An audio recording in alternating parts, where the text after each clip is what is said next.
Hello.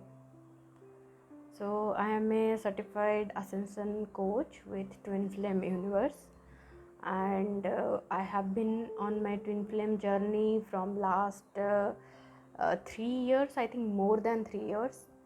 I initiated my Twin Flame journey by meeting with a false Twin Flame, but I always, after coming to the awareness about the existence of twin flame, and after knowing that I am a twin flame, then it become, it made my life full of events. Anyway, if you are on a twin flame journey, if you want or you don't want, your life goes on a eventful path.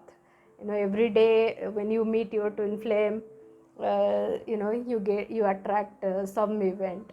I say that as a event rather than challenge or upset, because in that way it will make you feel very comfortable. Okay, first thing is, anyway they are your spiritual spouse. Okay, because they are your divine component.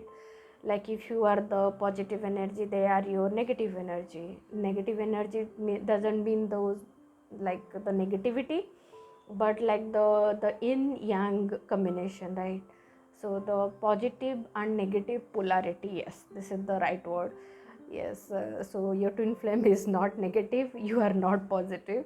Most of the people actually try to categorize that, because the way you see your twin flame does all that things that makes you feel painful and rejected, it becomes very natural to categorize them as the negative and categorize ourselves as the positive. And it's okay when you are on the like initial phase, to keep yourself motivated, you can do that. But the truth is, it's just a positive polarity and negative polarity.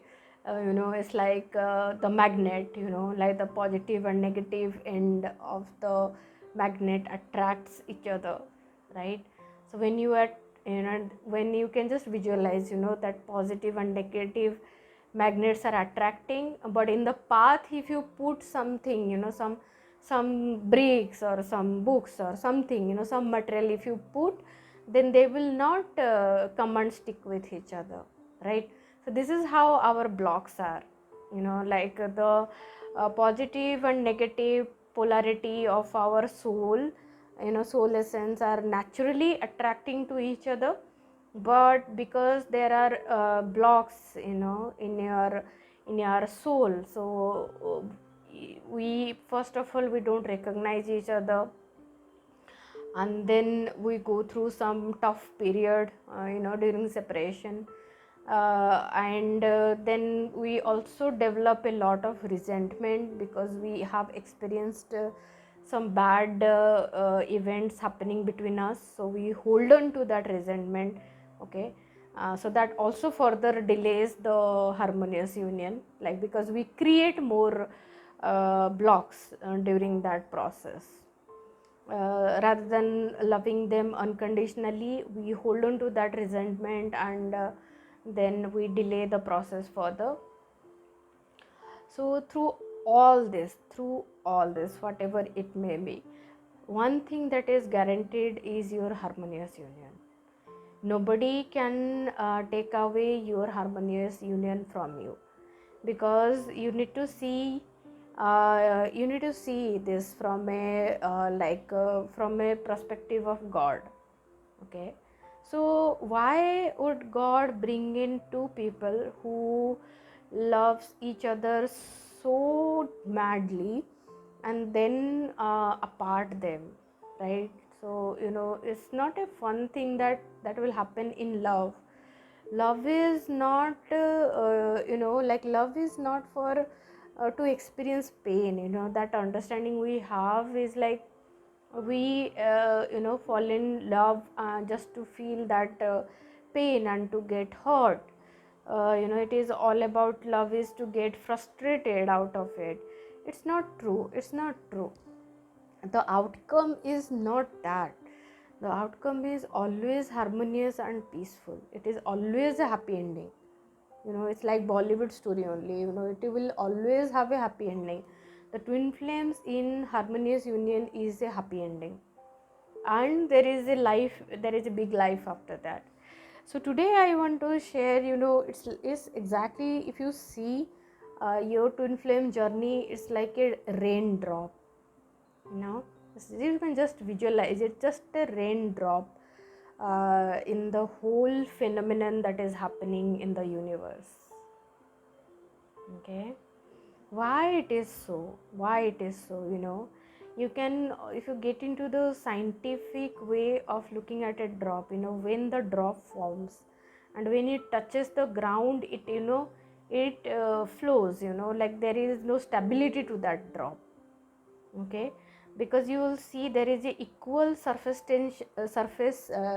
tension, then only the drop will keep its form, and then once it is done, once that force is done, then it will just flow into water and just breaks its forms. That's exactly how is your harmonious union. So you currently feel as if you are in that drop, like you are constrained, there is no way out, like you will be able to see the vastness of the river or maybe the sea or the ground, but all that you are is like you are enclosed in that raindrop, right? All that you have access is just that constrained situation where you feel only rejection, only pain and all that. So that's not helpful, right? That's not helpful. So how you can come out, how you can come out? If you see in the nature, how much time it takes from the for the raindrop to keep its form. Just the moment it falls from the sky or the cloud to the ground. And if you see your eternity, so the separation pain is just like that travel.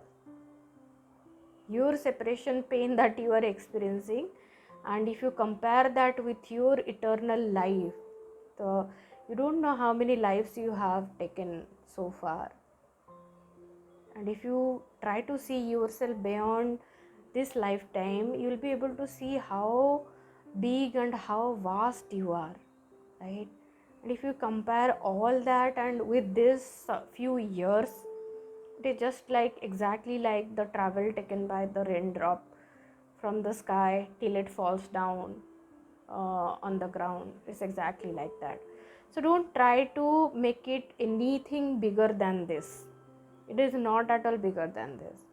And the more you come into this acknowledgement that you are an eternal being and there is a bigger force acting on your harmonious union, and the more and more you ground, because that's what is raindrop is doing, right?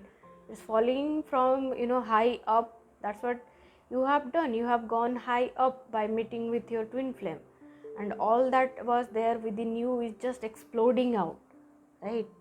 And then when you more and more ground and heal yourself, and just come into the oneness, so you will become one with the whole sea, or you will just become one with the earth, right? That's exactly is the grounding, right? That's how you feel belonging or feel accepted, just by grounding. That's where your Mooladhara starts to awaken.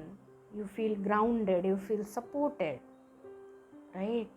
So that's why it is always, don't keep yourself for a prolonged time in a raindrop, right? Because the more you come and the more you come out of that bubbly phase and ground, you will be able to harvest much more beautiful thing out of your harmonious union. So it is always good that you take support. The support will come by ground, by supporting yourself with a coach, or by grounding yourself by doing meditation, or by grounding. But you have to understand the dynamic of your twin flames energy. What exactly are they mirroring? So to have that understanding what they are mirroring is also a support, right? Because they are unconditionally loving you only. But when they are loving you, On your soul there is a block, that's why you are not able to receive that love. On your soul you are seeing only wounds, and those are popping up to be healed. Okay, so just ground and ground. The more you merge in the earth, in the soil, or in the sea, it will be so peaceful, because you lose that form. That form is actually that ego, and exactly like an ego that holds on to, this is where I'm wrong, that is where I didn't do good, this is why I'm not loved, this is why I'm not worthy. So all those are forms that you are holding on to in your ego, is not actually helping you to ground. Because when you ground in love, you will be at peace very naturally. Very naturally, you don't have to do anything. So break that bubble. Enjoy your harmonious union. Thank you.